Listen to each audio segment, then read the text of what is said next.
নমস্কার, আমার নাম ইন্দ্রজিৎ। এটা আমার চ্যানেলের প্রথম ভিডিও। আর আজকের পর থেকে আমি যে ভিডিওগুলো আনবো সবকটাই কিন্তু ইনফরমেটিভ হতে চলেছে। তাই আজকে প্রথম ভিডিওটাও কিন্তু ইনফরমেটিভ একটা ভিডিও। আর আজকে এই প্রথম ভিডিওর বিষয় হচ্ছে পশ্চিমবঙ্গে ক্যান্সার ট্রিটমেন্ট। বর্তমান সময়ে দাঁড়িয়ে এই ক্যান্সার রোগের প্রকোপ কিন্তু বহু পরিমাণে বেড়েছে। আপনারা যদি কোনো হসপিটাল, বিশেষ করে ক্যান্সার হসপিটালে যান, তাহলে আপনারা দেখতে পারবেন শয়ে শয়ে লোক কিন্তু এই মারণ রোগে আক্রান্ত। কথাতেই আছে রাজরোগ এবং মারণ রোগ ক্যান্সার, যার নেই কোনো অ্যান্সার। এই বর্তমান সময়ে দাঁড়িয়ে আমি এই কথাটাকে বিশেষ করে অযৌক্তিক বলে মনে করি, কারণ এই সময় এই ক্যান্সার ট্রিটমেন্ট খুবই সহজলভ্য হয়ে উঠেছে। বিভিন্ন বেসরকারি এবং সরকারি হসপিটালে আজকাল ক্যান্সারের ট্রিটমেন্ট মিলছে। মানুষ সেখানে যায় এবং অত্যাধুনিক চিকিৎসা পদ্ধতির মাধ্যমে তারা কিন্তু নিজেদের রোগকে খুব সহজেই সারিয়ে তুলছে। বিশেষ করে আমি ভিডিওটা আজকে বানাচ্ছি তাদের জন্য যারা মধ্যবিত্ত, নিম্নবিত্ত এবং গরিব শ্রেণীর মানুষ। যখন এই শ্রেণী মানুষের উপর প্রথম এই ক্যান্সার ওয়ার্ডটা চাপে, তখন কিন্তু তাদের গোটা পরিবারের এবং সাথে যিনি রোগী তার উপর মানে এক প্রকার বাজ পড়ে মাথায়। কোথায় যাবেন, কিভাবে ট্রিটমেন্ট করবেন, কিভাবে কোথায় যাবেন, মানে সব দিক থেকে আপনাকে কিন্তু একটা চাপের মধ্যে পড়ে যেতে হয়। তারপর তো টাকার হিসেব, টাকার অঙ্ক আছে। তাই সবার পক্ষে সম্ভব হয়ে ওঠে না বাইরে গিয়ে, যেমন চেন্নাই, ব্যাঙ্গালোরে বড় বড় হসপিটালে গিয়ে সেখানে ট্রিটমেন্ট করানো। তাই অনেকজনা কিন্তু পশ্চিমবঙ্গেই ট্রিটমেন্ট করাতে চান এবং যাতে কম টাকায় যেন ভালো ট্রিটমেন্ট পায় এরকম সংস্থান বা হসপিটালের কিন্তু খোঁজ চান। আমি তাদের জন্যই আজকে ভিডিওটা বানাচ্ছি।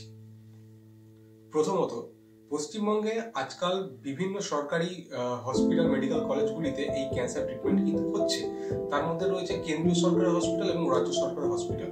রাজ্য সরকার হসপিটালের মধ্যে NRS, SSKM এগুলো তো নাম করাই, এবং কেন্দ্র সরকারের যদি আমি কোনো সাজেস্ট করি তাহলে আমি অবশ্যই CNCI, যেটা চিত্তরঞ্জন ক্যান্সার ন্যাশনাল ইনস্টিটিউট নামে পরিচিত, এই হসপিটালকে কিন্তু আমি 1 নম্বরে রাখবো বর্তমান সময়ে পশ্চিমবঙ্গে ক্যান্সার ট্রিটমেন্টের জন্য। তো আজকের বিষয় চিত্তরঞ্জন ন্যাশনাল ক্যান্সার ইনস্টিটিউট। এই হসপিটালটি প্রথম ক্যাম্পাস, যেটি হাজরাতে অবস্থিত, কলকাতায় হাজরাতে। যতীন দাস পার্ক মেট্রো থেকে নেমে যে কাউকে জিজ্ঞেস করলে কিন্তু আপনাকে হাজরা ক্যাম্পাসে পৌঁছে দেবে।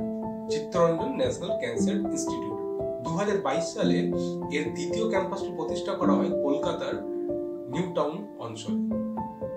এখানে মানুষ কিন্তু আসছে ট্রিটমেন্ট করাতে বর্তমানে।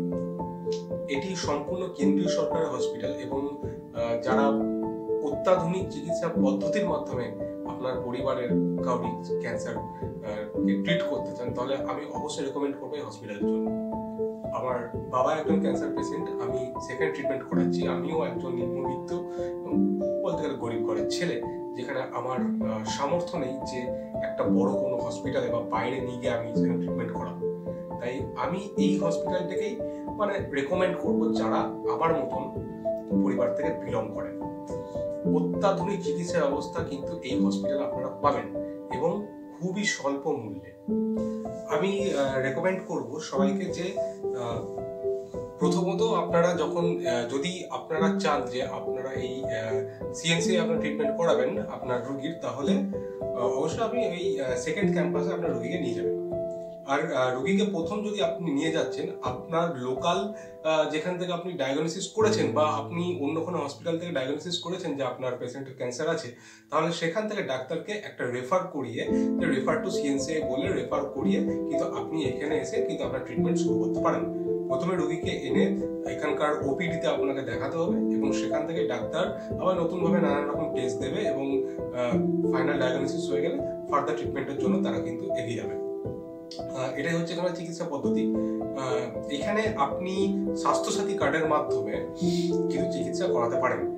আর যাদের বার্ষিক ইনকাম, আমি মাসিক ইনকামটা বলছি, যাদের মাসিক ইনকাম 2000-এর নিচে বা 2000-এর মধ্যে, তারা কিন্তু এখানে একটা অ্যাপ্লাই করলে, মানে এখানকার যিনি অ্যাডমিনিস্ট্রেটিভ যেই সিস্টেম আছে সেখানে যদি আপনি অ্যাপ্লিকেশন করেন তাহলে কিন্তু আপনার যেই টেস্টগুলো হয় like CT scan, blood test, সেখানে কিন্তু আপনি অনেকটাই কনসেশন পাচ্ছেন। যেমন কিছু কিছু ব্লাড যেমন সিবিসি, হ্যাঁ, যেমন এলএফটি, এগুলো করতে গেলে কিন্তু কোনো টাকা পয়সা লাগে না যদি আপনার কনসেশন করানো থাকে, যদি আপনার ইনকাম মাসিক ইনকাম 2000-এর মধ্যে হয়। আর অন্যান্য সিটি স্ক্যানের ক্ষেত্রে কি হয়, সেখানে আপনি যেখানে কথার কথা আমি বলি যেখানে 7000 টাকা খরচা, সেখানে আপনি 2500 টাকাতে কিন্তু সেই টেস্টটা করাতে পারেন, লাইক সিটি স্ক্যান, এমআরআই। আর খুবই পরিষ্কার পরিচ্ছন্ন একটি ক্যাম্পাস, পুরোটা সেন্ট্রাল এসি এবং খুবই ভালো সুযোগ সুবিধা কিন্তু আপনি এই হসপিটালে এলে পাবেন। তাই আপনারা চিন্তা না করে মাথা থেকে সবকিছু বার করে দিয়ে যদি আপনারা চান তাহলে কিন্তু এই হসপিটালে আপনার রোগীর চিকিৎসা করাতে পারেন। ক্যান্সারকে ট্রিটমেন্ট করার জন্য অত্যাধুনিক সমস্ত চিকিৎসা ব্যবস্থা কিন্তু এই হসপিটালের এক ছাদের তলায় কিন্তু আপনি পেয়ে যাচ্ছেন। আপনাকে আর কোনো জায়গায় যেতে হবে না, সমস্ত টেস্ট এই একই বিল্ডিং এর মধ্যে আপনি পাবেন। এবং যেগুলো চিকিৎসা মানে আসল চিকিৎসা যেমন কেমোথেরাপি এবং রেডিয়েশন থেরাপি, এগুলো কিন্তু আপনি এই হসপিটালে পাচ্ছেন এবং খুবই আধুনিক চিকিৎসা ব্যবস্থার সাথে। তাই আপনারা যারা ভাবছেন যে আপনার পেশেন্টকে এইখানে নিয়ে আসবেন, তারা অবশ্যই দেরি না করে এইখানে চিকিৎসা শুরু করাতে পারেন। আর এখানে আসতে গেলে মানে এখানে পৌঁছাতে গেলে প্রথমে আপনি হাওড়া থেকে একটা S12 বা AC12 বাস নিয়ে নিউ টাউন পৌঁছে, যদি S12 হয় তাহলে নিউ টাউন পৌঁছে সেখান থেকে একটা অটো ধরে যে কোনো অটো ধরে আপনি যদি বলেন যে CNC হসপিটাল যাব, আপনাকে কিন্তু সেখানে পৌঁছে দেবে। আর যদি AC12 হাওড়া থেকে যদি AC12 বাসে আসেন তাহলে আপনাকে নামতে হবে বিশ্ব বাংলা গেট, এবং বিশ্ব বাংলা গেট থেকে কিছুটা পথ গেলে কিন্তু এই হসপিটাল, সেখানে আপনি কিন্তু টোটো ভাড়া করতে পারেন। টোটো ভাড়া জনপ্রতি 15 টাকা করে নেবে এবং আপনাকে হসপিটালের ভিতরেই কিন্তু পৌঁছে দেবে। আর যারা শিয়ালদা থেকে যাবেন তারাও কিন্তু শিয়ালদা থেকে বাইরে বেরিয়েই দক্ষিণ শাখার দিকে মানে বিআর সিং হসপিটালের পাশে যেখান দিয়ে বাস যায়, যে দিক দিয়ে আর কি বেলেঘাটা রোড, ওইখান থেকে কিন্তু আপনি ওই S12 কিন্তু ধরতে পারেন। তাছাড়া অন্যান্য নিউ টাউন যাওয়ার যে কোনো বাস কিন্তু আপনি ওখান থেকে পেয়ে যাবেন। ওইখান থেকে নিউ টাউন থেকে পৌঁছে আপনি আগে যেমন বললাম ঠিক সেভাবে কিন্তু হসপিটালে পৌঁছে যেতে পারেন। এটাই আজকে আমার ভিডিওর আলোচনার বিষয় ছিল। আমি এই হসপিটালের বিষয়ে আরো অনেক ভিডিও আনবো, কিভাবে পৌঁছাবেন এটা তো বলেই দিলাম, তাছাড়া কিভাবে ট্রিটমেন্ট করাবেন, কি পদ্ধতি, আপনাদের সমস্তটাই কিন্তু আমি এখানে পুরো ক্লিয়ার করে দেবো। তাই আমি বলবো আমার চ্যানেলটা আপনারা প্লিজ সাবস্ক্রাইব করে দিন এবং পাশে থাকুন। দেখা হবে পরের ভিডিও। Thank you.